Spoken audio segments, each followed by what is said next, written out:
有关注这个预防社有风声，讲这个高雄有病院，为着要来提悬着医护人员的接诊率，是来举办着比赛，提供前3名的奖金。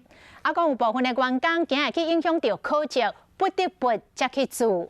工会批评讲，这是变相强迫注射。高雄市卫生局出面来澄清，讲这个奖励机制毋是强迫性，若无做袂影响到考绩。卫福部长陈时中嘛讲，若有人感觉家己去互压迫，会当向卫福部来反映。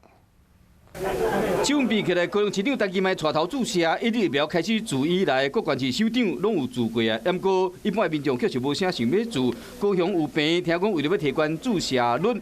举办注预防社比赛，前3名共有奖金。这个比赛的一个项目里面呢，是写得很清楚，是督导所有的医事跟非医事人员是务必2个字。第一线医护人员惊讲资料有副作用，要过若无做，惊会影响到考绩，真无奈嘛爱做。不过病院有打出公告讲，比赛是采自愿式的，无强迫，而且甲考绩无关系。完全是自愿性质，种种的考量，它不方便的这个部分，院方是没有任何的一个其他的一些惩处或者是考绩上面来做记点等等的一个措施。因为我不知道他真正的一个比赛的方式怎么样，所以我讲就是说，如果有觉得不妥，可以来反映啊。